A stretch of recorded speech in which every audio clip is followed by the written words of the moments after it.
Esta cena foi gravada utilizando o áudio binaural. Coloque seus fones de ouvido.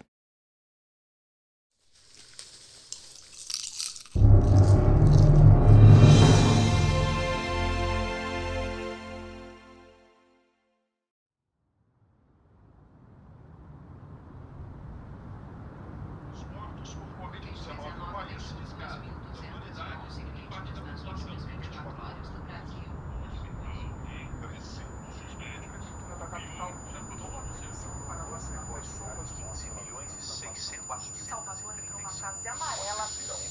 600 mil casos de Covid-19 confirmados. Ontem o país 436.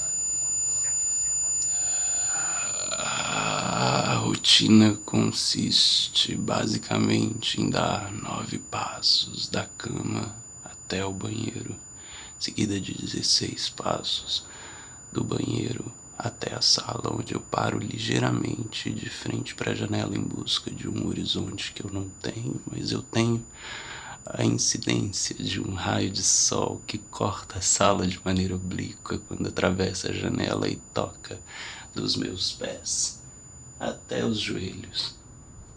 Da sala para a cozinha são 6 passos. Ali, rotineiramente, parado na porta da cozinha sob o batente, eu observo tudo que está ali. Faço um exame minucioso de cada objeto que está na minha vista: geladeira, armário, a pia em granito escuro, o botijão de gás, o fogão 4 bocas, o pano de prata de abacaxis. Na parede tem um desses escorredores de pratos suspensos, panelas, algumas xícaras penduradas, alguns talheres lavados, colheres de pau. Na pia, um detergente transparente e uma bucha verde amarela, dessas de marca famosa, que prometem retirar toda a sujeira.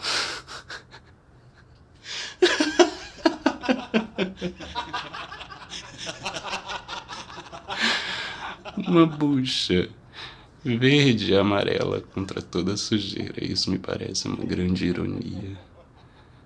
No armário, em cima, tem uns tabuleiros. Embaixo, uns potes de temperos que sobraram e a máquina de café expresso ganhada no sorteio da firma e parada já há algum tempo. Forninho, um conjunto de pratos, umas taças desencontradas sem os seus respectivos pares, o que para mim nesse momento já diz muito. 2 panelas, 1, 2, 3 frigideiras, uma de cada cor, e uns vasilhames de vidro desses que não acumulam o cheiro do alimento guardado, não amarelam com o tempo e também não permitem que fique resquícios de nada. O chão, e sobre o chão alguma sujeira. Ali, parado na porta da cozinha diariamente, recontando o que a componho na sala com o sol aos meus pés, eu recobro um pouco da minha existência. Porque aqui tem um corpo e uma alma dentro. Aqui tem um corpo e uma alma dentro. Aqui tem um corpo e uma alma dentro. Aqui tem um corpo, casa dentro. Aqui tem um corpo sem alma dentro. Aqui tem uma alma sem corpo em casa. Aqui tem um corpo e uma alma dentro. Aqui tem uma alma sem corpo adentro. Aqui tem um corpo e uma alma dentro. Sigo 6 passos da cozinha até a sala. Mais 6, eu me aproximo da janela. E debruçado sobre ela eu vejo um pouco de rua que a minha visão aguda alcança. Eu olho para o prédio à minha frente. Eu observo atentamente o prédio à minha frente e olho para a rua, na iminência de que algo aconteça. Contra essas esperanças fáceis, a primeira coisa que precisamos pensar é que a ameaça veio para ficar. Mesmo se essa onda passar, ela reaparecerá em novas formas que sabem mais perigosas. Por esse motivo, podemos esperar que as epidemias virais afetem as nossas interações mais elementares, com outras pessoas, objetos ao nosso redor, incluindo nosso próprio corpo, como evitar tocar em coisas invisivelmente sujas, não sentar em vasos sanitários ou bancos públicos, não abraçar pessoas, não apertar as mãos. Podemos até ter mais cuidado com gestos espontâneos, como tocar o próprio nariz ou esfregar os olhos. Por isso, não serão apenas Estado e outras instituições nos controlando, nós também devemos aprender a nos autocontrolar e a nos disciplinar. Talvez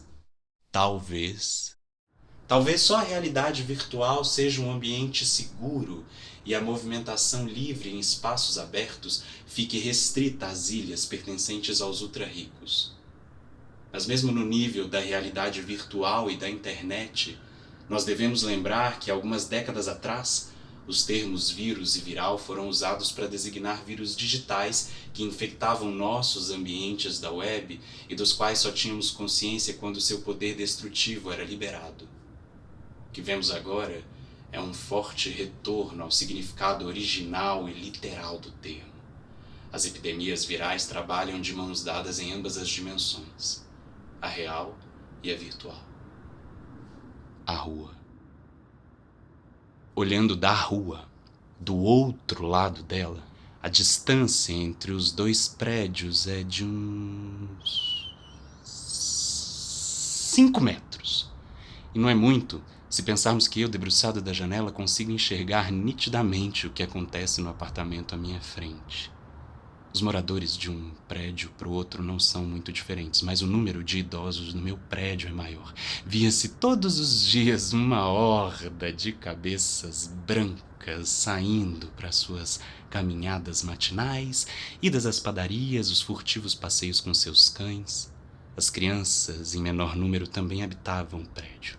Curiosamente, elas eram filhas e filhos de pais mais velhos. Algumas mães já tinham seus fios brancos pela cabeça e tratavam os seus arrebentos como pequenos adultos. Não é à toa que aquelas crianças me pareciam bem comportadas demais para a idade que tinham.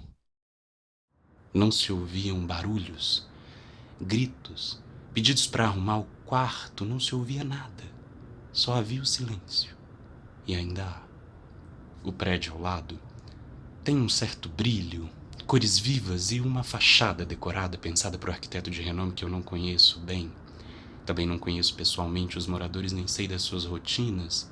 Não sei se existem mais crianças ou idosos, eu não sei de nada. Só sei que naquele prédio tem um playground bem montado, uma piscina ao fundo e uma área para churrasco. Da rua e do quente do asfalto eu já nem me lembro. Faz tempo que eu não consigo ver as fachadas. Hoje eu olho tudo de cima. Eu busco pistas sobre o que acontece em cada janela que eu miro. Qualquer conexão, dia após dia, eu imagino. 28 passos, da cozinha até o quarto, passando pela sala. O meu quarto é de um vermelho profundo, em ângulos construídos de 90 graus, como são construídos os quartos em apartamentos.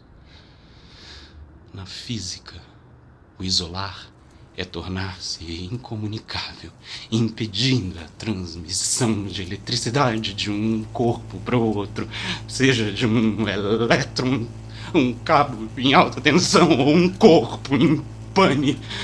No quarto eu fecho o circuito, zero a minha transmissão, já que deslocado de qualquer convívio, de qualquer imagem do real, a gente supura a humanidade. Seria preciso voltar ao início e renomear as coisas. O tempo. O historiador britânico Eric Hobsbawm disse que o longo século XIX só terminou depois da Primeira Grande Guerra. Nós usamos esse marcador de tempo. Virou o século, tudo mudou, mas não funciona assim. A experiência humana é que constrói o tempo. Ele tinha razão. O longo século XIX terminou após a Primeira Grande Guerra, mas com mortes.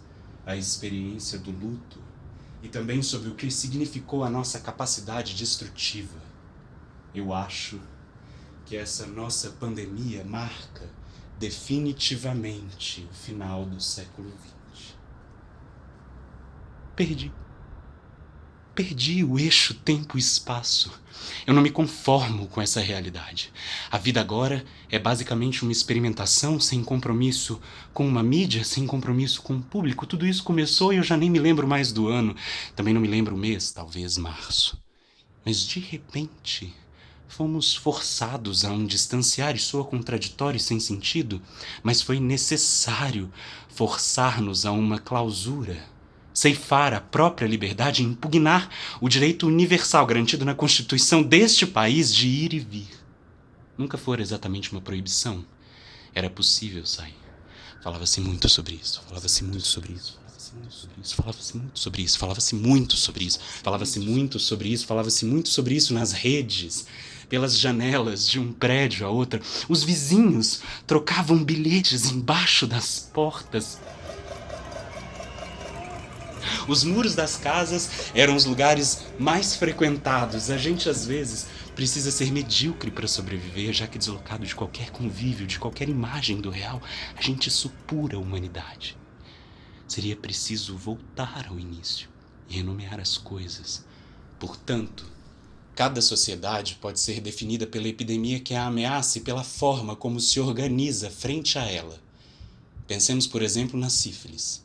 A epidemia atingiu a cidade de Nápoles pela primeira vez em 1494. O empreendimento colonial europeu havia acabado de começar. A sífilis era como uma arma para a destruição colonial e as políticas raciais que viriam com eles. Os ingleses chamavam de The French Disease. Os franceses diziam que era Le Mal Napolitain. E os napolitanos que vinham da América diziam que a doença foi trazida pelos colonizadores infectados pelos indígenas. Moléstia, defeito, síndrome de Estocolmo, vício, miopia, mazela, enfermidade, mal de Parkinson, distúrbio, morrinha, pandemia, zika, epidemia, transfobia, indisposição, mal, machismo, disfunções, surtos, ataques, câncer, gripe espanhola, má fé, patologias, obsessões, desgraça, ficção, neoliberalismo, fome, fome, fome, fome, fome, fome, fome, fome, fome, fome, fome, fome, fome, fome, fome, mururu, anomalia, racismo, zira, pobreza, mazela, sofrimento, tormento, sífilis, miséria, distúrbio, insônia, troço, lepra, sarampo, capitalismo, dor, pane, morte. Que história doida é essa de morte? Que história doida é essa de morte? O que dizem é que do dia para a noite não se encontra mais em um plano, se vê em outro. Como assim se abandona casa, família, ex-amores, amores, paixões, casamentos ou namoros, relacionamentos mal terminados, negócios, trabalho, dinheiro, conta no banco, compromissos marcados, possíveis happy hours, viagens planejadas, projeto, faculdade? Como assim? Não seria bom terminar tudo? Pode se revoltar quando a morte vem? Por que não quebrar vidraças, atear fogo em prédio público, derrubar estátuas? Por que não se revoltar quando a morte vem? Que história doida é essa de morte?